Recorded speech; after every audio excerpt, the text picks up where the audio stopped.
Bienvenidos todos a nuestra tertulia del día de hoy, Cine Japonés Taiyosoku Eiga. Escucharemos un video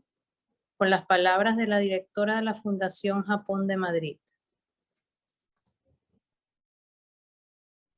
Buenos días a todos.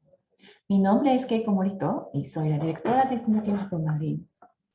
Es un gran placer para mí estar con todos ustedes en esta tertulia y como Fundación Japón estamos encantados de poder celebrarla en colaboración con la Embajada de Japón en Panamá. Hoy tenemos la enorme suerte de contar con la presencia de la doctora Nieves Moreno, especialista en cine japonés. Como anécdota, les cuento que la doctora Moreno participó en una beca de investigación fellowship de Fundación Japón. Y es un placer colaborar con ella una vez más.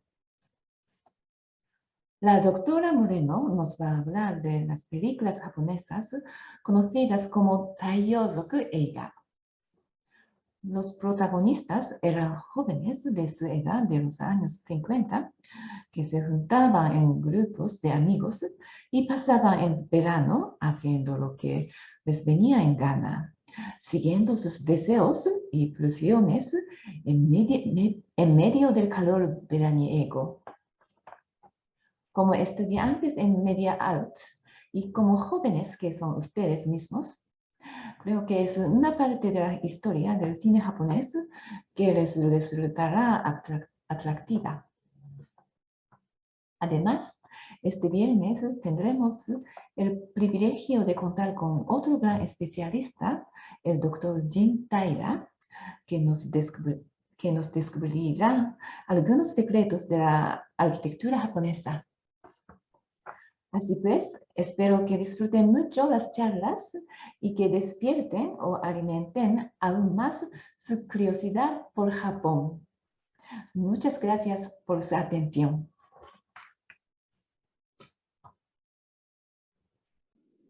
A continuación, escucharemos unas palabras del profesor Rolando José Rodríguez de León, vicedecano de la Facultad de Arquitectura y Diseño de la Universidad de Panamá.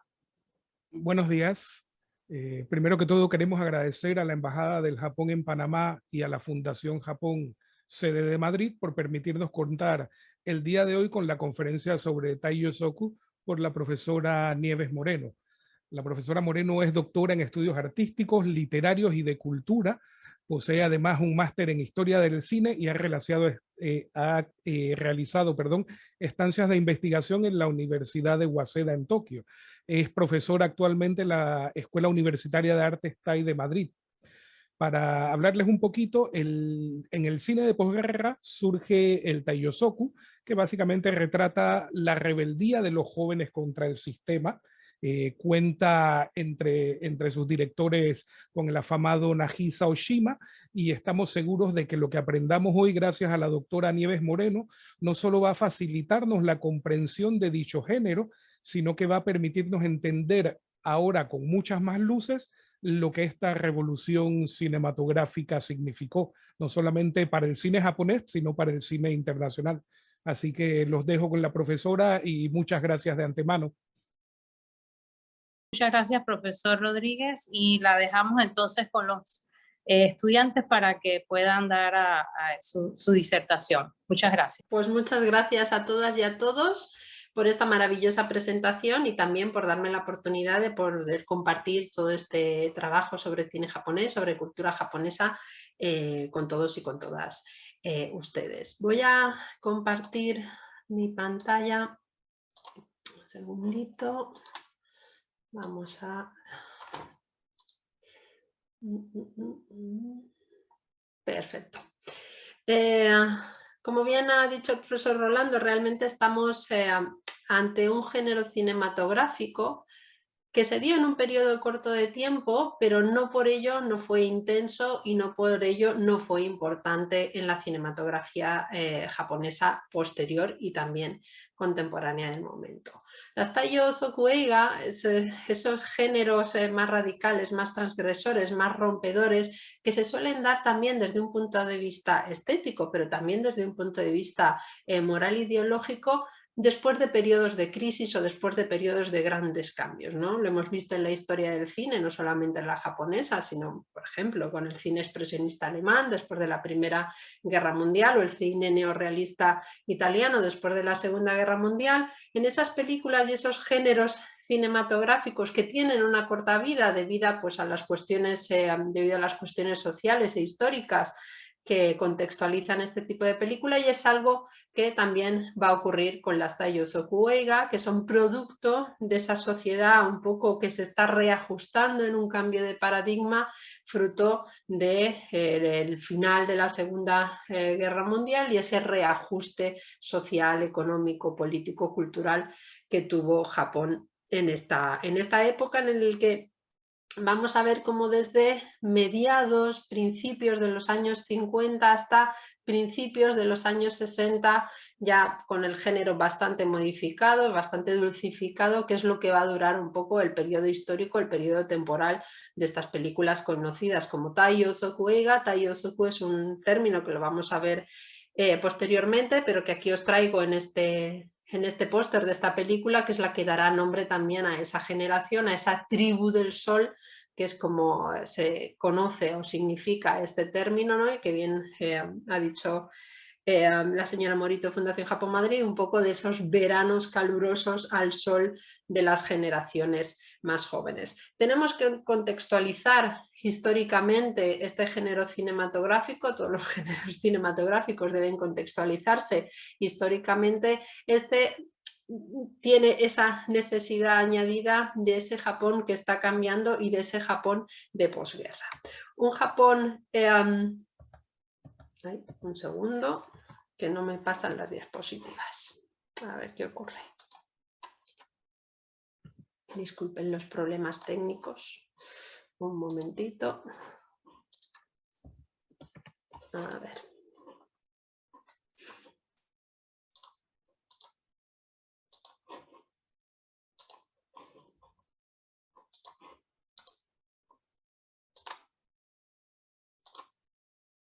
Ahora, eso es. Un Japón en un periodo histórico en el que obviamente tiene que hacer un cambio rápido y radical a un nuevo paradigma social, un nuevo paradigma económico y un nuevo paradigma histórico en general en todos sus contextos, ¿no? Un Japón que ha perdido la guerra, ha perdido sus colonias en Asia y que además es ocupado por el ejército de ocupación, principalmente por Estados Unidos, ¿no? Por Estados Unidos, lo que se va a conocer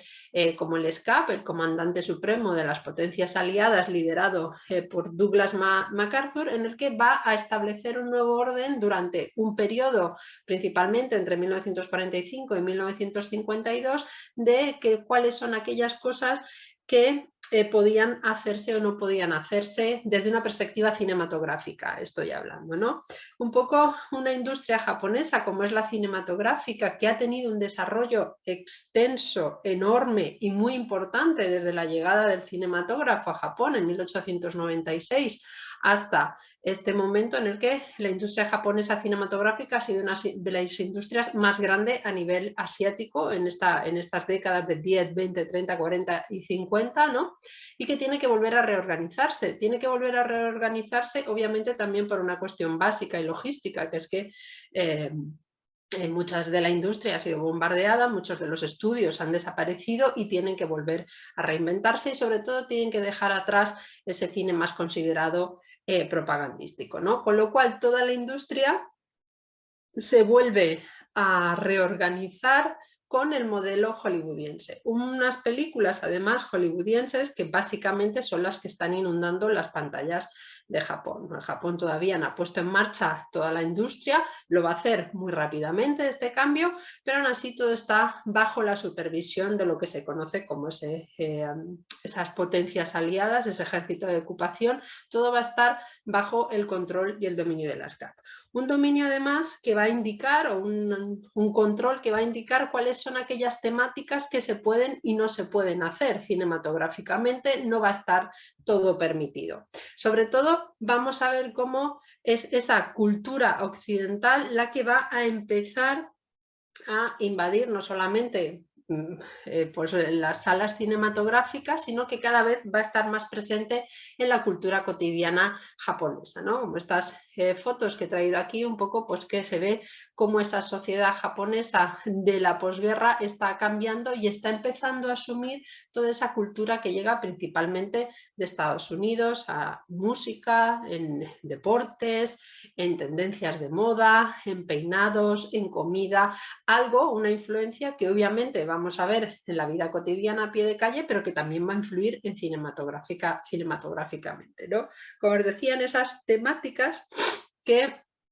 de alguna forma la SCAP va a decidir sobre qué películas se pueden hacer y qué películas no se pueden hacer. Un poco intentando hacer ese control de daños y haciendo también ese control ideológico de todo el cine que se produce en la posguerra, intentando evitar ciertas temáticas, ciertas ideologías, ciertos posicionamientos políticos que de alguna forma hagan de este proceso de reconstrucción del país que intenten de alguna manera ser lo más pacífico o la transición más fácil posible. Aquí he traído algunos de esos temas o algunas de esas gestiones que hizo principalmente la sección de educación y de información civil, como traigo aquí, conocido por el CIE, en el que, como vemos, hay temas que están directamente prohibidos en cine, en teatro, en televisión, que es decir, ese inicio también. Todavía la televisión no es un medio de comunicación extensivo, pero sí que es verdad que a partir de los años 60 va a ser masiva la apariencia de la televisión, ¿no? Pero en general, en todo el mundo cultural hay ciertos temas que no se pueden trabajar, que no se pueden tocar. Algunos de ellos, obviamente, como los que indico aquí, es el militarismo, los nacionalismos o las xenofobias, los relatos de venganza o de distorsión de la historia, historias de lealtad feudal, es decir, todo ese cine histórico vinculado con la época de los samuráis va a estar muy vigilado por toda esa sección de educación y de información civil en busca un poco de que no se vuelvan a poner en valor ciertas cuestiones vinculadas con la violencia, con el honor, con las cuestiones más militares, ¿no? De ahí que tampoco se acepten relatos de venganza o de nacionalismos o de militarismos. Cualquier enaltecimiento del suicidio o admiración por la violencia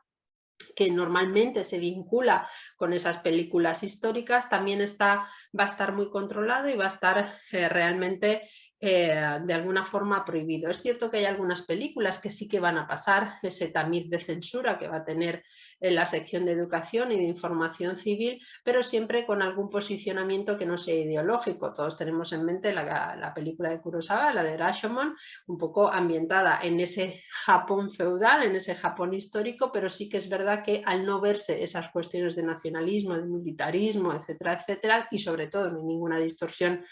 de la historia, pues poco a poco van a permitirse que se hagan ese tipo de películas, ¿no? Películas en las que todavía tampoco podemos ver películas con ciertos rasgos críticos, ¿no? Como actitudes antidemocráticas, explotación de niños y mujeres y sobre todo películas en las que la sociedad haga una crítica en contra de los tratados de paz o de la propia SCAP, que es la que está, digamos, reorganizando el país entero, ¿no? Con lo cual vemos que hay una sección, una parte de un cine que podría haber sido más crítico, tanto con la época anterior como con la ocupación por parte de la SCAP, que de alguna manera está muy controlado, con lo cual no tenemos ese cine de válvula de escape, de crítica social, de crítica por el pasado, va a estar muy controlado por la SCAP y por la sección de educación y de información civil, que sí que va a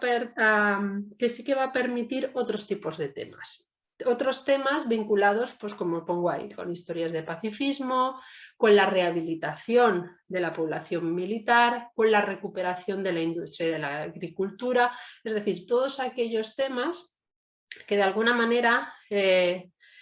centren a la sociedad en la recuperación del país en vez de plantearse todo lo que ha ocurrido anteriormente, que se centren en esa recuperación económica, en esa rehabilitación social, en un camino hacia el pacifismo y abandonen ese pasado de violencia, pero que la abandonen sin ningún tipo de reflexión. Además, vamos a ver cómo, aparte de este tipo de películas japonesas que se van a promocionar, también va a ser un gran número de películas de Estados Unidos, principalmente comedias, musicales, cine más romántico, que va a inundar las pantallas de cine japonesas un poco como válvula de escape de esa sociedad que ha estado durante todos esos años sufriendo y que de alguna manera ahora tienen que hacer un esfuerzo todavía mayor para poner en marcha otra vez el país, ¿no? Con lo cual vemos cómo se valoran y cómo se apoyan ese tipo de temas, como el resto que pongo ahí, es decir, la creación de esferas democráticas, el respeto por la individualidad y la diversidad, en vez de pensar de esa manera colectiva que creen que ha sido unos errores de la sociedad japonesa, intentan expandir, intentan proyectar modelos sociales y modelos ideológicos, modelos morales y éticos vinculados con la cultura occidental, con lo cual ese respeto por la individualidad y la diversidad va a estar presente en ese cine también permitido por la sección de Educación e Información Civil, ¿no? Ese personajes históricos no violentos, es más bien esos antihéroes que vamos a ver en muchas de las películas de posguerra que buscan la justicia y la ética por encima de cualquier beneficio, ¿no? Son esas narraciones tradicionales no violentas, esas películas como vamos a ver, todos esos Jidaigeki, esas películas ambientadas en la época pasada, pero con esos personajes antihéroes que lo que promueven es el valor por la democracia, el valor de la paz, el valor de la no violencia, ¿no? Y sobre todo relatos y retratos de la sociedad civil, es decir, acercarse a la realidad de la sociedad, pero a la realidad de la sociedad a través de los valores democráticos y a través de los valores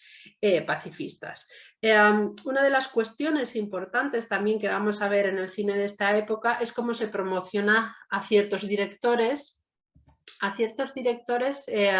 que realmente resultan no conflictivos, aparentemente resultan no conflictivos por sus temáticas, sobre todo en los años 50, ¿no? Teniendo en cuenta que además hay cierta crítica dentro de estas películas, como algunos de los ejemplos que he puesto aquí, como puede ser Ukigumo o como puede ser Ikiru de Akira Kurosawa, ¿no? Pero sí que es verdad que el relato que hay detrás de todas estas películas es un relato de conciliación, es un relato de esperanza hacia el futuro, a la vez de reflexión también, ¿no? Pero vamos a ver cómo esa industria japonesa aliada con la industria o con el control estadounidense va a ir promocionando cada vez este tipo de directores, este tipo de visiones, pues obviamente más humanistas y más preocupadas por la sociedad contemporánea o por esos relatos más tradicionales, más románticos de la historia y la literatura japonesa y que en principio no suponen un desafío social de la sociedad japonesa que está haciendo ese esfuerzo titánico de volver a poner en marcha a todo un país y toda una sociedad, ni molestan tampoco a esas fuerzas de la ocupación que, como ya os digo, van a estar entre 1945 y 1952, cuando se firman unos nuevos tratados de paz y de comercio y militares y de alguna forma van abandonando el país. Van abandonando el país que no culturalmente, físicamente sí, van a empezar a abandonar esas fuerzas de la ocupación. Son diferentes países, pero principalmente Estados Unidos, pero esa influencia cultural va a permanecer en la sociedad, ¿no? Va a permanecer en la sociedad y además son esos procesos de cambio económicos y políticos también vinculados con la guerra en Corea que se está desarrollando, con la cual Estados Unidos seguía necesitando el apoyo de la sociedad japonesa. Pero bueno, son estos apoyo de directores a un nivel internacional, además, como puede ser Kurosawa ganando ese premio en Venecia, o como puede ser Kinugasa con Jigo Kumon, como años después ganará también el Oscar en diferentes en Estados Unidos por esta película. Vamos a ver cómo se empieza a dar esa proyección internacional del cine japonés que en años anteriores no ha tenido. Va a ser esa proyección tanto de estos directores como de otros directores más clásicos y también conocidos como Ozu, como Kinoshita, como Toyoda o como la propia directora Tanaka Kinuyo, ¿no? Que van un poco a poner otra vez en marcha toda esta maquinaria cinematográfica, lo que es la gran industria cinematográfica japonesa, que como os digo, pues domina todo el mercado del cine a nivel asiático. Ha sido una de las principales productoras de cine japonés, o sea, de cine en general en la historia del cine, siendo uno de los países con mayor producción durante prácticamente desde su creación a finales del 19 hasta los años 70. Con lo cual vamos a ver cómo son estos directores que van a estar empezando una vez más a poner en marcha la industria cinematográfica japonesa, y en las que, aunque en ocasiones vemos algún tipo de crítica o algún tipo de reflexión, realmente no se posicionan de manera radical en la sociedad, como sí que lo harán las Taiyosoku Eiga, que de alguna manera no se sienten representadas como grupo social por este tipo de películas ni por este tipo de directores, y mucho menos por este tipo de reflexiones que se están haciendo. Sí que es cierto que vamos a ver cómo en todos estos años aparece un género que es bastante importante en esta década de los años 50, como es el shomingeki, que es ese género vinculado con la realidad social de la sociedad japonesa de aquel entonces, ¿no? Son narrativas de la vida contemporánea en la que nos cuentan un poco las dificultades a las que se tiene que enfrentar la sociedad japonesa, principalmente urbana, de esta década de finales de los años 40, inicios de los años 50, que es cuando ya va a aparecer todas las películas del Taiyosoku Eiga, vinculándose un poco con estas narrativas de la vida contemporánea y de las dificultades de las generaciones más jóvenes, que de alguna manera el shomingeki no está reflejando. Es cierto que en el shomingeki vemos tanto el género dramático como muchas comedias, incluso musical dentro de este género shomingeki, en las que vemos como estos personajes, principalmente femeninos, tienen unas actitudes pues, de independencia, de libertad, de esfuerzo social que hacen muchos de los personajes de estas películas, como las que os he puesto aquí de Mizoguchi, de Naruse, de Gosho o del propio Masumura, ¿no? Es un género además inclusivo, en el que se representan todas las clases sociales, de las bajas a las más altas. Normalmente está centrado en las clases más bajas, un poco por esa razón, ¿no? Por vincularlo con los problemas y las cuestiones cotidianas del Japón de posguerra, en el que de vez en cuando podemos ver ciertos atisbos, ciertas críticas, ciertas cuestiones vinculadas con la crítica a las generaciones anteriores. No va a ser abierta, no va a ser clara, va a estar más centrada en todo el esfuerzo y en las problemáticas contemporáneas de ese mismo momento, pero sí que es verdad que el shomingeki no va a hacer esa crítica tan abierta. Los autores que hemos visto o que os he enseñado anteriormente, también vamos a ver algunas de las películas en las que, como por ejemplo en Ikiru, hablando de esa relación con el personaje y cuáles son aquellas cuestiones que puede aportar a la sociedad, ¿no? Vamos a ver algunas de esas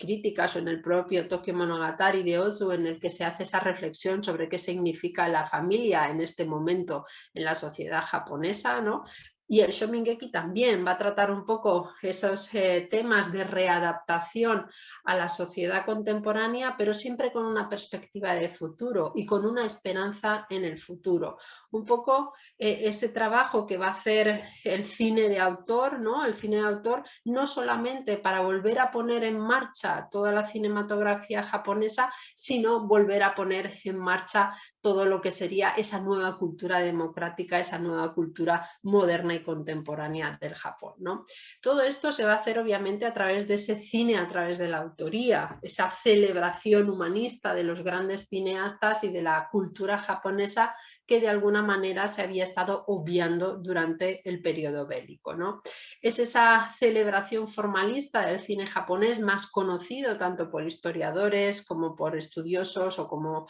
por los propios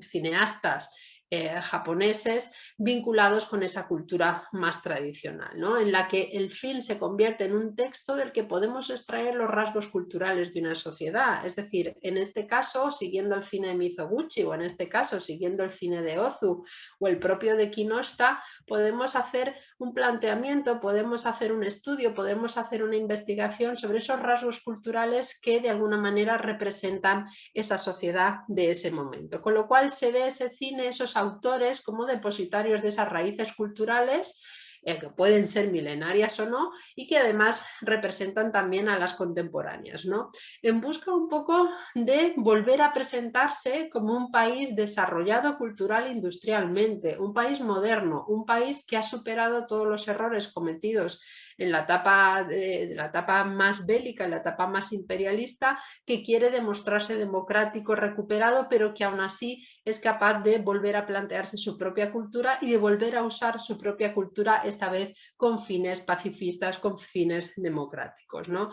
Como os pongo ahí, este cine permite presentarse a la sociedad japonesa con valores anteriores a la época militarista. Un poco recuperar ese espíritu de modernidad que caracterizó a la sociedad y a la cultura japonesa, principalmente de la época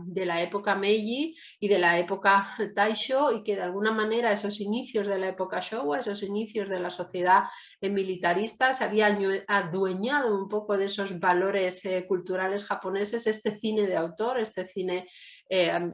más estético y más relacionado con manifestaciones culturales japonesas, pretende eso, volver a recuperar su propia cultura y además equipararse con los grandes autores de la cinematografía occidental. Es cierto que en épocas anteriores, como he dicho, Meiji y Taisho, es el número bastante alto, el de importación que tienen de cine extranjero, es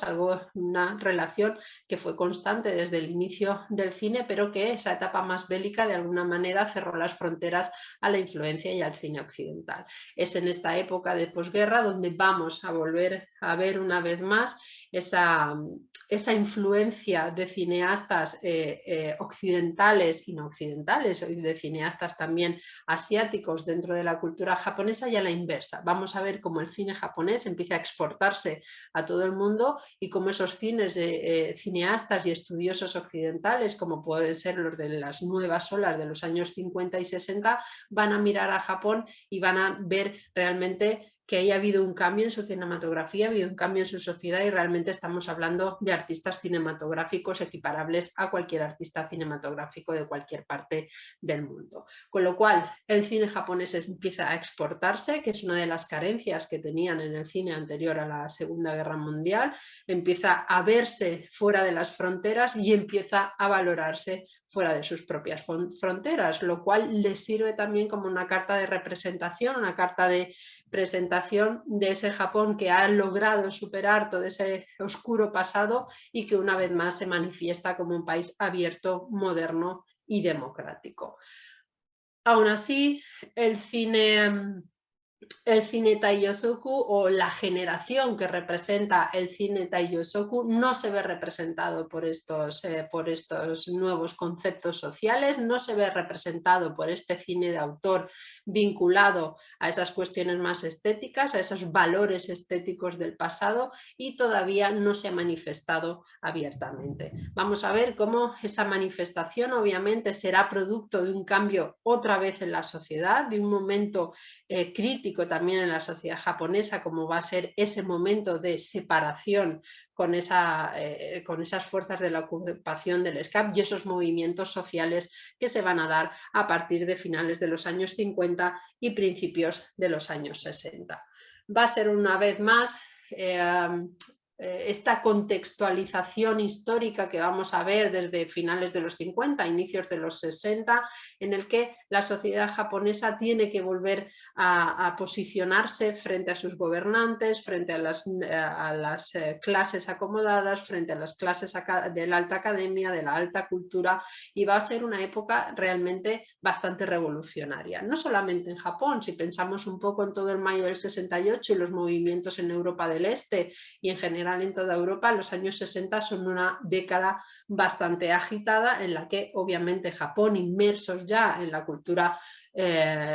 económica del capitalismo obviamente no va a ser ajeno a ellas, ¿no? Van a ser unas décadas en las que vamos a ver cómo hay muchísimo movimiento estudiantil en las calles, muchísimos movimientos políticos también que reivindican las necesidades de ciertos sectores de la sociedad. Son esos movimientos laborales más intensos y más violentos, son esas revueltas que vamos a ver tanto en el mundo rural como en el mundo urbano, son esos movimientos sociales de reivindicación de sus derechos que están exigiendo su lugar en esa nueva sociedad y que de alguna manera se sienten que han sido olvidados, ¿no? También tiene mucho que ver esos diferentes tratados comerciales y de seguridad que se van a establecer con Estados Unidos un poco por todo el panorama político y bélico que va a haber en Asia en estas décadas, de la guerra de Corea a la guerra de Vietnam y obviamente toda la Guerra Fría, ¿no? Con lo cual vamos a ver cómo es en estos años finales de los años 50, principios de los años 60, donde va a empezar a aparecer un poco este replanteamiento más radical de la sociedad, tanto de la contemporánea como de las generaciones pasadas que permitieron el pasado que ocurrió en Japón, ¿no? Obviamente todo esto coincide con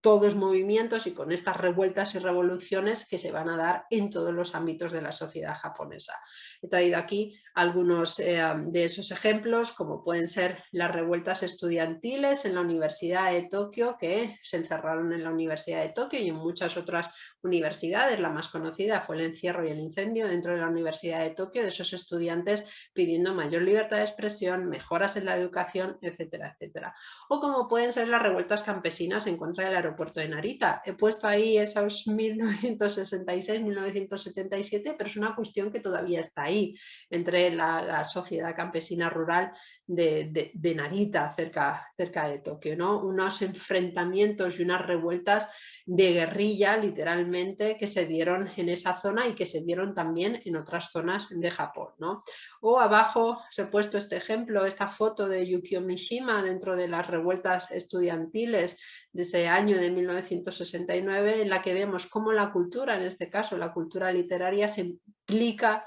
también en estas cuestiones, en estas reivindicaciones que está haciendo la sociedad, ¿no? O los tratados o las revueltas ciudadanas frutos de esos tratados. Como vemos, la sociedad está en movimiento, la sociedad está en revolución. Ese cine anterior, ese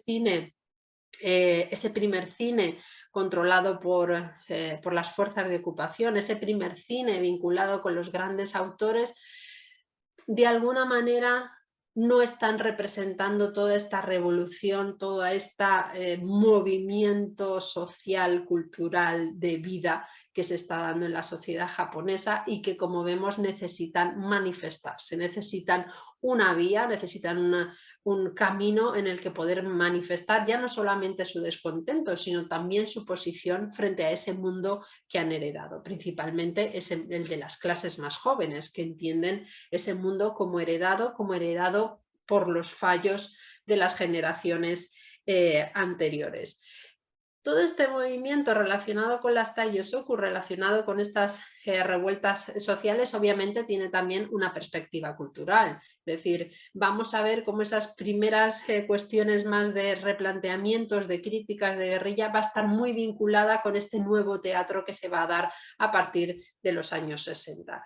Inicios de los años 60, pero que va a tener todo su desarrollo durante la década de los años 60 hasta llegar hasta los años 70, ¿no? Es ese movimiento conocido como el Angura y el movimiento del pequeño teatro que surge de las olas más izquierdistas de las universidades, que hace esos planteamientos más izquierdistas, más radicales dentro de las universidades y que está vinculado obviamente a esas vanguardias europeas, en especial ese teatro político del absurdo, pero también en todos esos teatros más ideológicos, más de izquierdas que se están dando principalmente en Europa, ¿no? Por lo tanto, vemos como esa generación más joven intenta manifestar su descontento, intenta manifestar su reflexión a través de un teatro nuevo, a través de un teatro radical, en muchas ocasiones relacionado con la escena underground, no solamente está ese teatro que vinculamos más con la sociedad y con la tradición teatral japonesa, sino también tenemos este teatro más, pues más contracultural, ¿no? Como estas imágenes que os he puesto aquí, de este teatro de campaña, de este grupo de estudiantes que iban recorriendo todo Japón con un camión y con una carpa ofreciendo pues espectáculos teatrales, de esos espectáculos pues eso, vinculados con las tendencias izquierdistas y con un teatro más político. Un teatro más político que entra en conflicto y en tensión con el teatro más tradicional. Algo que se va a dar en la literatura y que se va a dar en el cine y que ya se estaba dando en el teatro, ¿no? Con lo cual vemos como la sociedad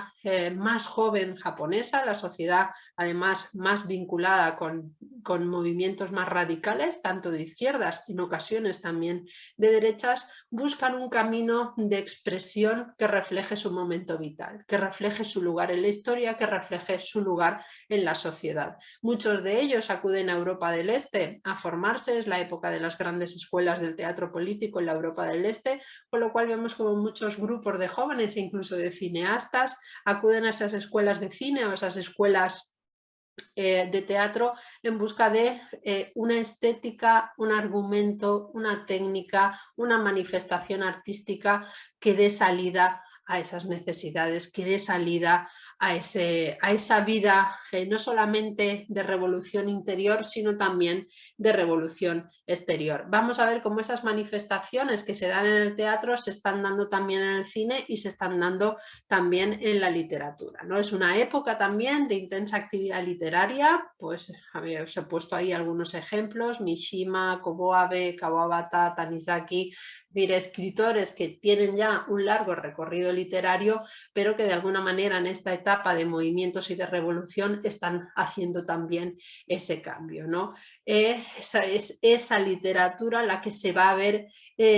reflejada en esa pantalla o reflejada en esos escenarios. Hay un escritor que va a ser muy importante dentro de todo el movimiento de las Taiyosoku Eiga, como va a ser Shintaro Ishihara, que va a ser un escritor bastante joven en esta época, que va a escribir una novela que va a ser un gran éxito, que además es la que va a dar nombre a todo el movimiento. Va a trabajar en el cine como guionista, incluso su propio hermano va a ser actor de muchas de esas películas vinculadas con la Taiyosoku Eiga, y que finalmente pues, se pasó a la vida política y ha sido el gobernador de Tokio durante muchísimos años, ¿no? Vamos a ver, obviamente, cómo todo ese movimiento social, joven, universitario, teatral, literario, etcétera, etcétera, va a empezar a reflejarse también en un cine de comedia, pero de comedia tirando al absurdo, como esta película que he puesto aquí de Imamura, de los pornógrafos, ¿no? Buscando esa exageración de la realidad, esa exageración, esa expresión extrema de la risa. Vamos a ver un cine de protesta social, ese cine Taiyosoku, obviamente, de esos jóvenes de la tribu del sol, ese nuevo documental que va a empezar a aparecer para reflejar todos esos movimientos sociales y lo que se consideran esas nuevas olas, o como se dice en japonés, la nuberubagu, ¿no? Todo ese nuevo cine alejado de lo más comercial, alejado del cine de autor, que busca un poco representar la realidad. Las propias Taiyosoku Eiga, el propio cine de la tribu del sol, es visto como parte de esas nuevas olas, de esa nuberubagu, que vamos a ver esas dos vertientes, una un poco más estética, una un poco más vinculada con las técnicas cinematográficas y con la experimentación cinematográfica, y otra como es el Taiyosoku, más relacionada con las necesidades y los reproches de las generaciones más jóvenes, ¿no? Vamos a ver cómo fruto de estas nuevas olas empiezan a aparecer diversos géneros como las Taiyosoku, el cine de yakuzas, el ninkyo, que es un propio subgénero dentro del cine de yakuzas, las propias kaiju, las películas de monstruos gigantescos, que también van a ser un poco esa vía de escape para ciertas cuestiones de la sociedad más joven japonesa, las Pinku Eiga, ese cine un poco de soft porno, como se suele decir, ese cine más erótico, que también va a ser como una válvula de escape. Es una época además en la que vemos el florecimiento de la industria del manga y el anime, que se va a convertir en una de las principales industrias culturales de Japón, y que es en estos años 60 donde va a expandirse y va a explotar. Bach, ¿no? Es la expansión del cine independiente y el del documental también vinculado con esas nuevas olas, y sobre todo es la propagación masiva de toda esta cultura, el intento de la propagación masiva de la televisión debido a las Olimpiadas de 1964, pero también porque hay una generación que no se siente vinculada con ese cine de autor, ese cine más clásico que estaba representando supuestamente a nivel internacional a la sociedad japonesa y al cine japonés. He puesto aquí algunos de esos ejemplos que vemos entre los años 50 y los años 60, de esos planteamientos más experimentales, de esos planteamientos más de protesta, como pueden ser algunas de las películas de Yukio Mishima con Patriotismo, Masumura, Imamura o el propio Kobayashi. Como os decía, todas estas cuestiones, incluidas las Taiyosoku, van a estar dentro de lo que se considera la Nouvelle Vague, lo que es literalmente traducido la Nouvelle Vague francesa, que todos y todas conocemos, y en japonés se usa el término de Nouvelle Vague, ¿no? Es un movimiento principalmente estético en el que sus directores se distancian de los métodos de estudios convencionales, en el que obviamente vemos que tiene un contenido político, pero que principalmente se busca una nueva factura estética, unas nuevas convenciones estéticas, un nuevo lenguaje cinematográfico que no esté tan vinculado a esas cuestiones más tradicionales, sino que sea una exploración de nuevos estilos, una exploración de tendencias e intereses personales, obviamente todos con una vocación de ruptura. Es decir, todos y cada uno de ellos intentan poder expresar esos intereses, ya no solo personales y artísticos, sino también esos intereses y esos miedos y esos retos sociales a través de nuevas formas de expresión, que es lo que va a ser la Nouvelle Vague, ¿no? En general, incluida la Nouvelle Vague japonesa, que obviamente tiene una gran influencia de toda la nueva ola francesa, pero que la nueva ola francesa también se va a fijar en esas otras nuevas olas que se están haciendo fuera de Francia, como puede ser en Europa del Este o como puede ser toda la influencia de la nueva ola japonesa en el cine francés, en el que principalmente vamos a tener a las producciones independientes, es decir, los grandes estudios en principio no se van a sumar a esta cuestión de las nuevas olas. Vamos a ver cómo de vez en cuando sí que hacen algunas de esas producciones, pero en general es un tipo de cine que intenta distanciarse de las convenciones y de las ataduras de los grandes estudios. Principalmente este cine de las nuevas olas, tanto el de la Taiyosoku, que podemos incluirlo en la nueva ola y debemos incluirlos en las nuevas olas, exploran las pasiones humanas, las obsesiones dentro de las pasiones humanas, ya sea en el sexo, ya sea en la muerte, ya sea en la envidia, ya sea en la codicia, es decir, todo aquello que consideramos como una pasión y una obsesión de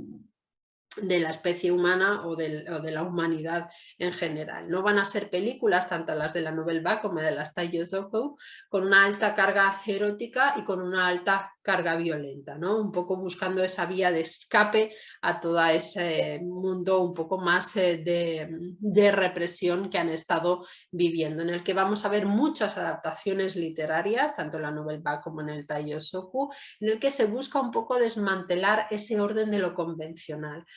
Un poco epatar a los espectadores y a las espectadoras, un poco hacerles que se revuelvan en su butaca para plantearse el mundo en el que están viviendo, la sociedad en la que están viviendo, la sociedad que han heredado y qué sociedad están planteándose para el futuro. Es cierto que la Nouvelle Vague más conocida, como la de Wakamatsu, la de Nagisa Oshima, la de Hani, es esa Nouvelle Vague más estética, como os decía, más artística, en el que el Taiyosoku no va a compartir tantos elementos estéticos, pero sí elementos de contenido, como esos problemas con la identidad, esos sujetos perturbados en una sociedad que no reconocen y que abiertamente se reconocen como nihilistas, ¿no? Es decir, la sociedad no les representa, la sociedad obviamente básicamente les ha dado la espalda, no saben quiénes son, no saben si son esas personas que son herencia de esos adultos que les habían llevado esa guerra o si son esas personas que deben hacer ese esfuerzo por sacar adelante una sociedad por la que se sienten defraudados, ¿no? Con lo cual, aunque no compartan ciertos rasgos estéticos con esa Nouvelle Vague más conocida, como las películas que he puesto aquí, La mujer de arena, Los amantes suicidas de Amijima, Conflagración o La isla desnuda, o cualquiera de estas otras, sí que comparten ciertas temáticas. Estas películas, esta Taiyosoku, realmente hace referencia a un movimiento generacional joven, principalmente de las clases altas, es decir, no va a estar tan relacionado con las clases más empobrecidas o las clases medias o con las clases básicamente trabajadoras, sino que es más bien un movimiento generacional fruto de las clases altas, del descontento de esos jóvenes de las clases altas que tienen sobre sí mismos la responsabilidad de sacar también el país adelante desde otra perspectiva, pero que no se sienten que pertenezcan a esa sociedad. Es además curioso cómo este tipo de grupos de jóvenes y porque realmente hacen como una especie de tribus urbanas, una de las tribus urbanas de Japón que reconocemos como grandes tribus urbanas, van a ser principalmente van a ser vistos y van a ser conocidos dentro de la prensa amarilla japonesa, quiere decir, las primeras manifestaciones que vemos y el primer lugar donde se va a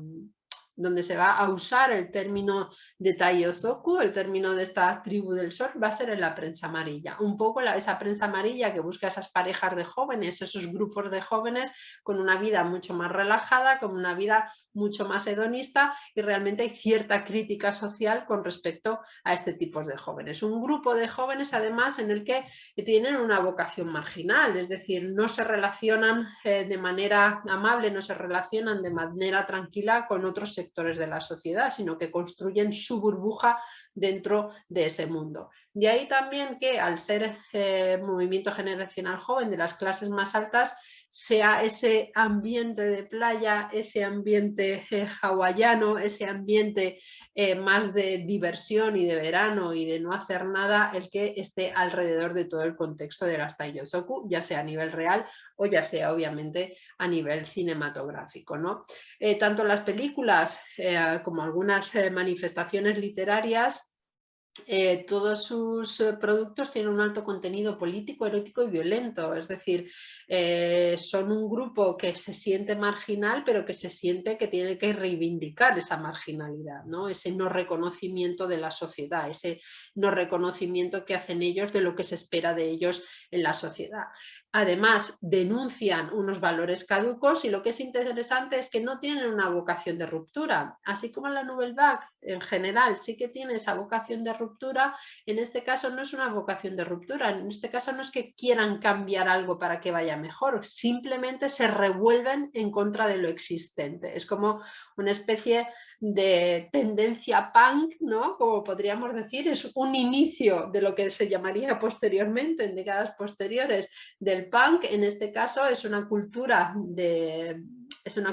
rechazo, es una cultura nihilista que no pretende un cambio, sino que simplemente pretende desvirtuar y desvalorizar lo ya existente, ¿no? Todo tiene una gran influencia de la cultura estadounidense, que ya habíamos visto que desde el final de la Segunda Guerra Mundial impera en la cultura japonesa, principalmente la urbana, ¿no? Y todo lo relacionado con Hawái, todo lo relacionado con ese mundo más hedonista, con ese fatalismo romántico que va a imperar en estas clases más jóvenes, va a ser donde se contextualice estéticamente todos estos relatos y todas estas películas, en el que la familia va a dejar de ser el primer órgano de relación social, como habíamos visto en películas de grandes autores como Ozu, por ejemplo, sino que van a ser los amigos, aquellos colegas con los que compartimos tribu y con los que compartimos tribulaciones, las que va a ser el principal vínculo social. Os he puesto aquí algunos ejemplos, estos son las revistas de la prensa amarilla en la que veíamos algunas de esas fotos y algunas de esas actividades que hacían estas generaciones del Taiyosoku, de esta tribu urbana, y algunos de los músicos, aquí no se ve, así. algunos de los músicos que van a tener también mucha influencia en esta generación, como puede ser Sakamoto Kyu, que todo el mundo conoce esta canción, se ha ido cantando años y años y años, lo que se ha llamado el Elvis japonés, o el propio hermano de Shintaro Ishihara, Yujiro Ishihara, que va a ser también cantante y actor de muchas de las películas guionizadas por Shintaro Ishihara. El Taiyosoku, como os decía, quiere romper violentamente con la generación anterior. Esa ruptura que os decía anteriormente, la de no tienen intención de ruptura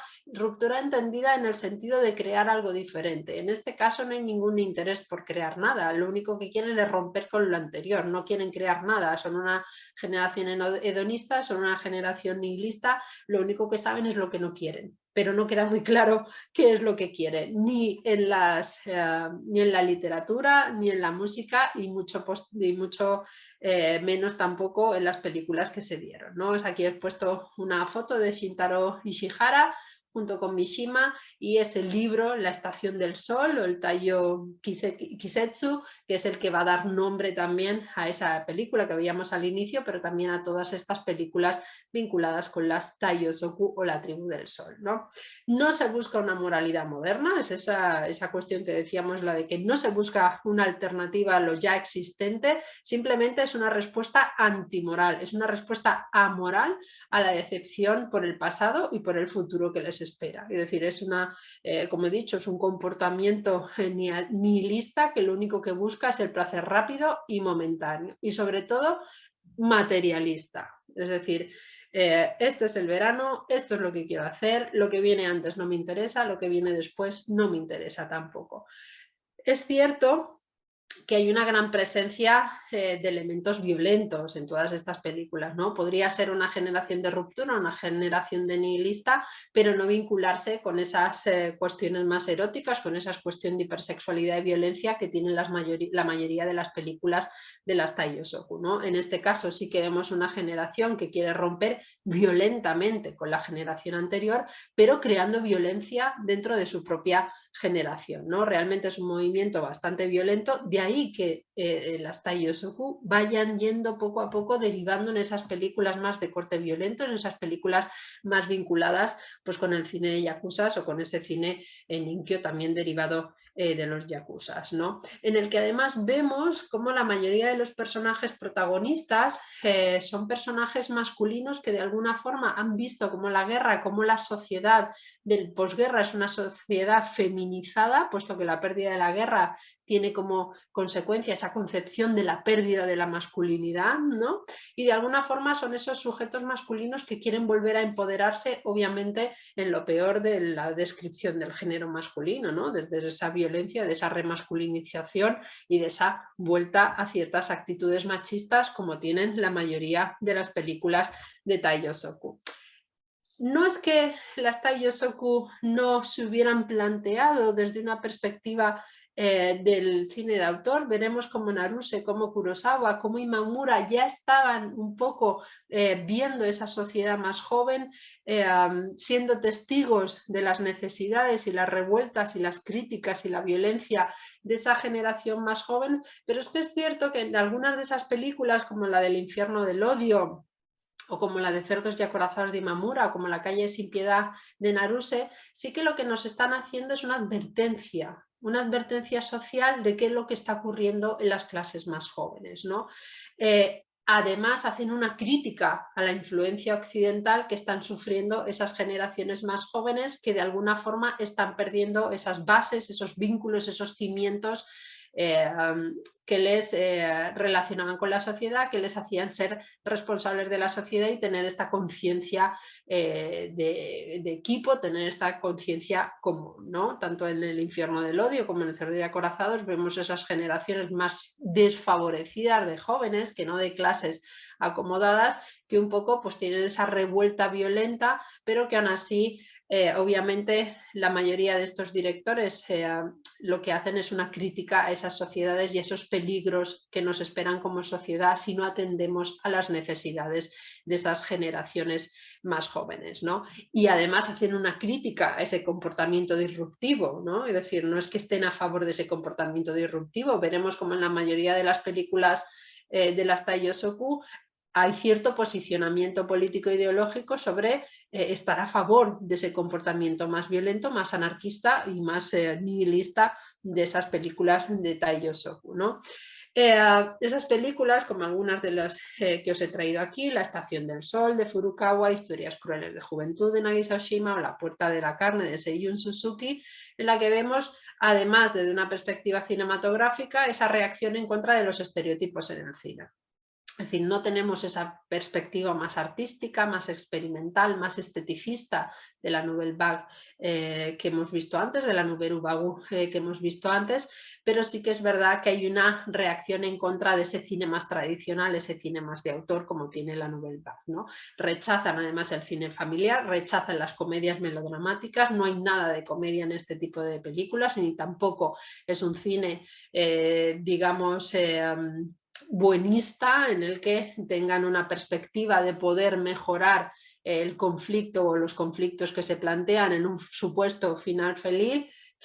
sino que obviamente rechazan todo ese tipo de visión romanticista del cine. De ahí que también tengan ese desprecio por los considerados grandes autores del cine japonés, que ya están haciendo una crítica, como hemos visto, no solamente de esa sociedad, sino también de ese tipo de cine, ¿no? En el que obviamente es una sublevación contra toda representación burguesa, a pesar de ser ellos partícipes de esa burguesía, pero no se sienten identificados con esa clase social en la que ellos están, ni se sienten identificados con lo que se supone que deben comportarse, ¿no? Es ese vehículo principalmente de canalización de la ira juvenil, no es ni más ni menos que la canalización de la ira de toda una generación. De toda una generación, de una generación principalmente en la joven, en la que se les está pidiendo un esfuerzo de la que se creen no responsables, a las que además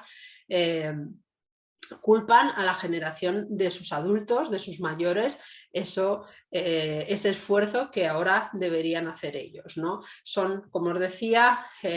son films con grandes dosis de violencia y de sexo justamente por eso, porque es una canalización del aire juvenil. Un poco cierta temática que también hemos visto en el cine de esta época, es decir, Al este del Edén, Rebelde sin causa. Y tenemos todo este cine un poco de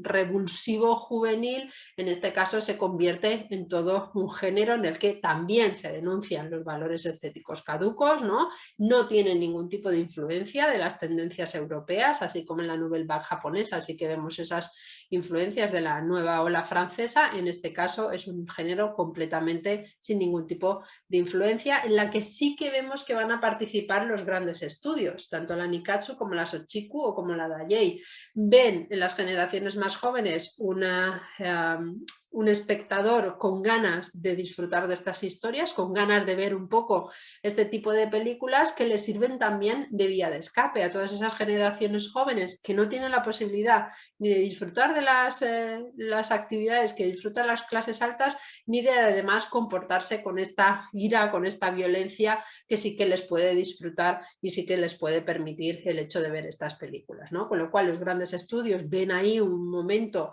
interesante para atraer a más público a las salas. Hay que tener en cuenta que también es en la época de la mayor expansión de la televisión, con lo cual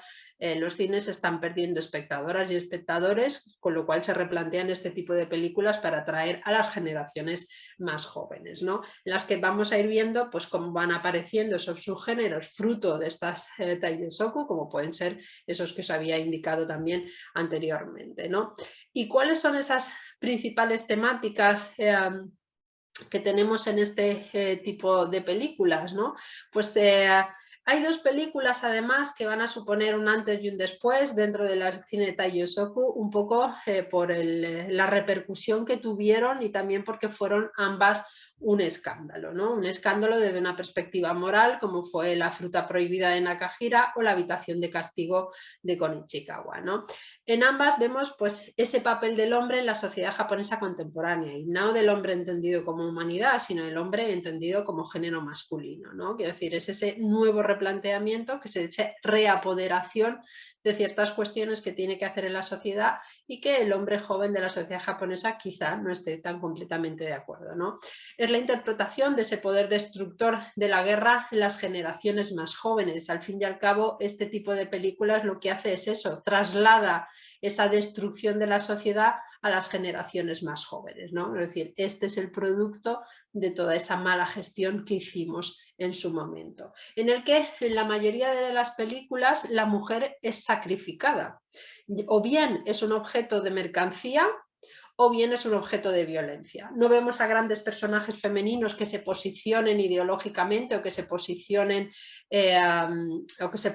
socialmente, sino que la mujer es simplemente una moneda de cambio, ¿no? Una moneda de cambio en el que lo femenino de alguna forma funciona como un símbolo de la ocupación cultural que amenaza a la familia tradicional y que amenaza la vida de estas personas, ¿no? Con lo cual son estas mujeres que vamos a ver que son el objeto de deseo, pero además el objeto de violencia, en el que la mujer significa esa cultura de la ocupación, con lo cual de alguna manera hay que acabar con ella, ¿no? En esta de la fruta prohibida, toda la historia, que es el guión también de Shintaro Ishihara, es la historia de dos hermanos enamorados de una misma mujer. Esta mujer además está casada con un soldado estadounidense y se gana la vida como prostituta, ¿no? Con lo cual se crea ahí esa tensión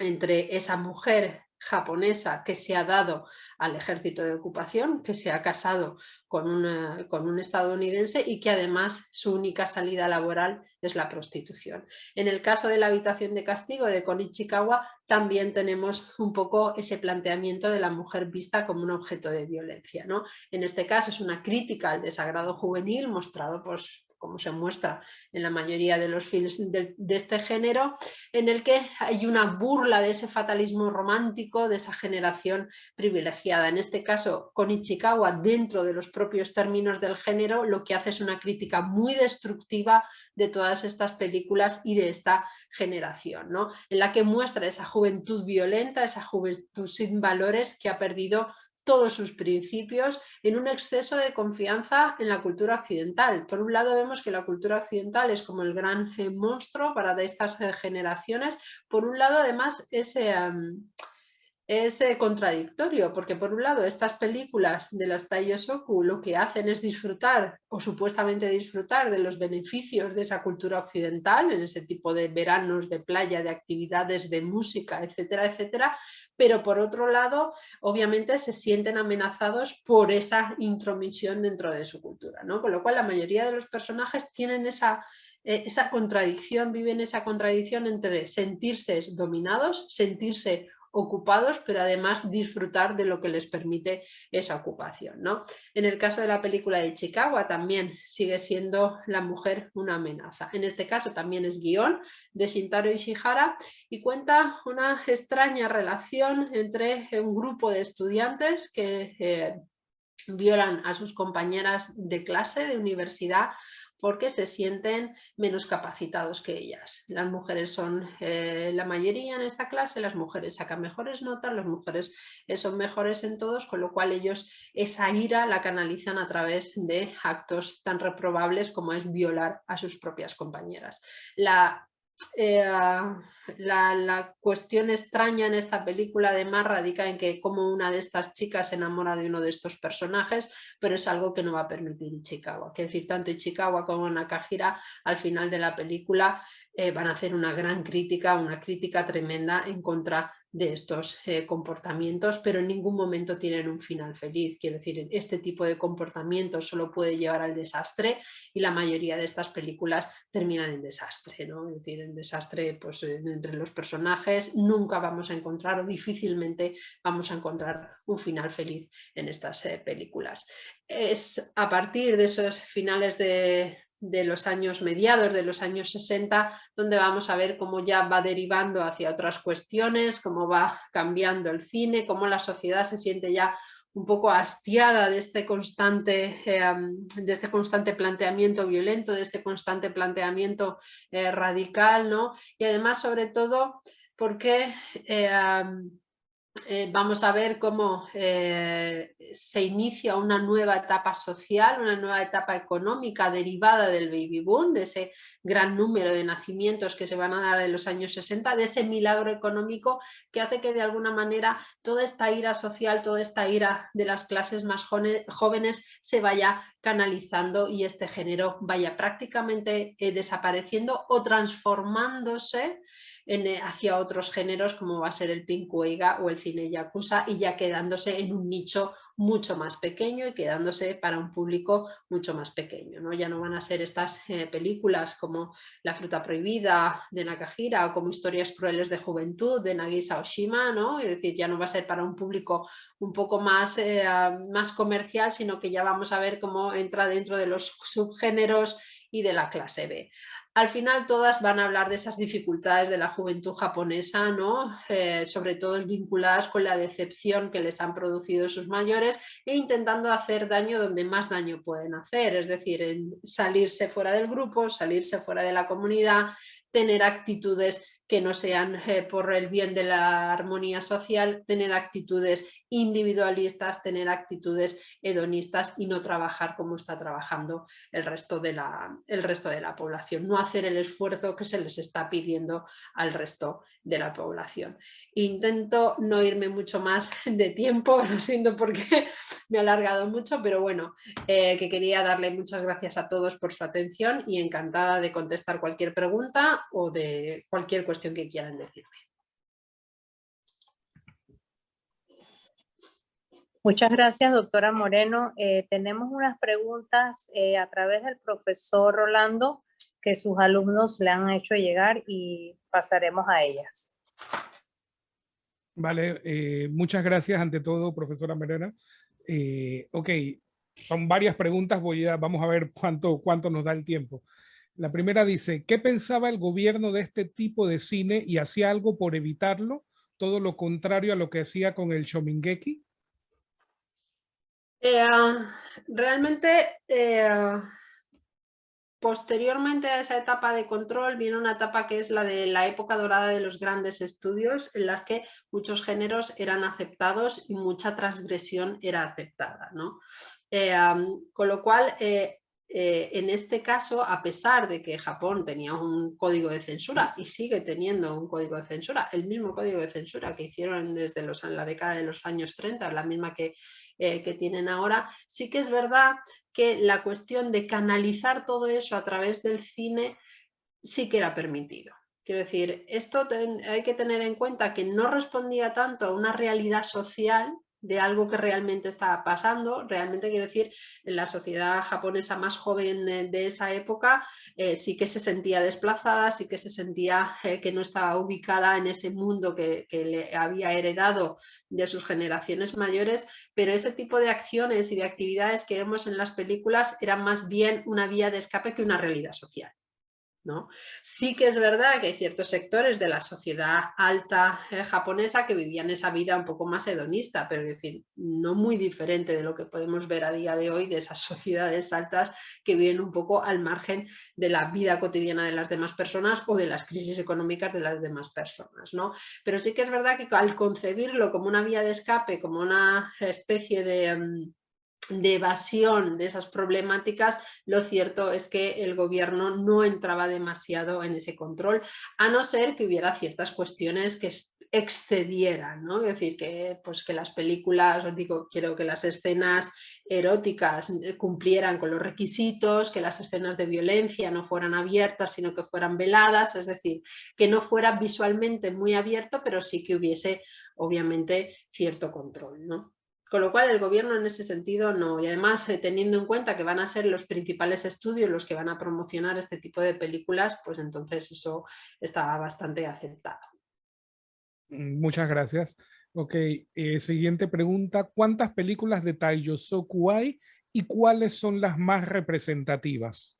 Las más representativas son las que os he traído hoy aquí. Quiero decir, esos directores, Nurihara, Kurihara, Oshima, son la presentación que tenéis hoy aquí, que entiendo que va a ser compartida con todos vosotras y vosotros, son las más representativas. El número de películas son bastantes, es decir, no hay es decir,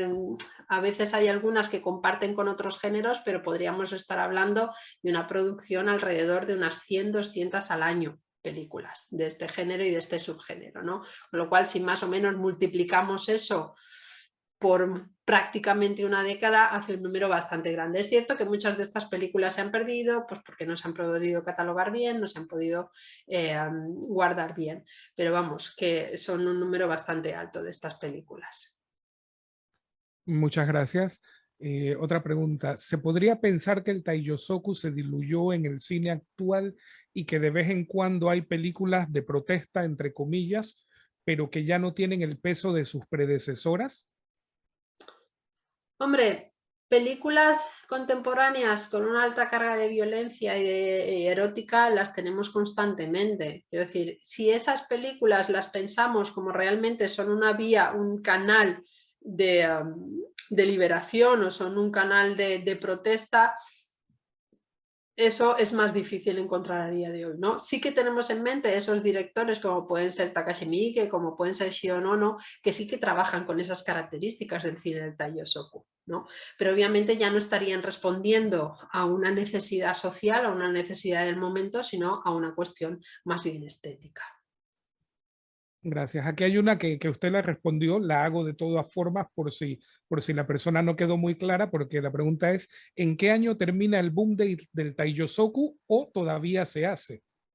No, todavía, que decir, a día de hoy no podemos considerar que se haga Taiyosoku. Sí que es cierto que podemos ver algunos rasgos, quiero decir, de la misma manera que hoy no consideramos que se haga cine neorrealista, pero sí que hay en algunos géneros y en algunas películas contemporáneas que podemos ver algunos trazos de esas estéticas neorrealistas. En el caso del Taiyosoku pasa más o menos lo mismo, como género ya no existe, como contexto de una representación, como representación de un contexto social, de una generación, ya no existe, pero sí que podemos ver algunos de esos elementos. Prácticamente las Taiyosoku tienen una vida de principios de los 50, inicios de los 60, donde ya se van a ir diluyendo con otros géneros y sobre todo con todo ese cine más trash, todo ese cine de género B que va a ir desapareciendo de las grandes pantallas para quedarse en pantallas más nicho. Gracias. Igual la siguiente pregunta también lo mencionó, pero sí. La hacemos. Dice, ¿el Taiyosoku son solo películas o se trabajó también en otros medios? Sí, el Taiyosoku tiene unos inicios ideológicos en ese teatro de protesta, argumentales en ese cine de la nueva ola.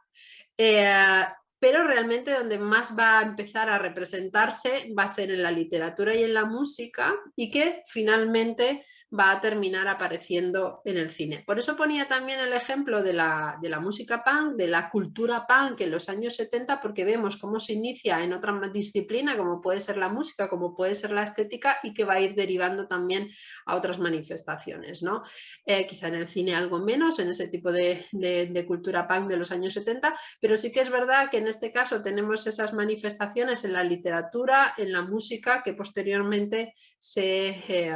representan en el cine también. Gracias. Aquí hay otra pregunta. ¿Quién fue el primero que hizo una película Taiyosoku? ¿Quiénes la bautizaron así y por qué? Pues la primera película Taiyosoku, considerada Taiyosoku, es la que os he traído, que está basada en esa novela de Shintaro Ishihara, la de las tribus del sol, y que es guión de Shintaro Ishihara y que se llama La estación del sol, que es la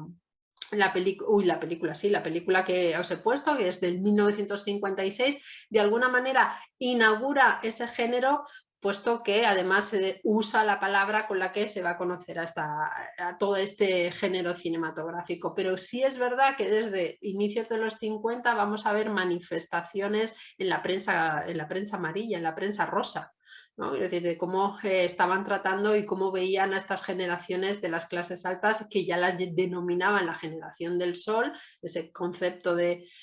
Taiyosoku, un poco pues eso, por esa vida hedonista de verano, de vacaciones, de hacer esquí acuático, de estar en la playa y de no hacer prácticamente nada, ¿no? Pero se suele poner, lo de los inicios siempre es algo complejo cuando hacemos cine, sobre todo porque depende un poco de quién haga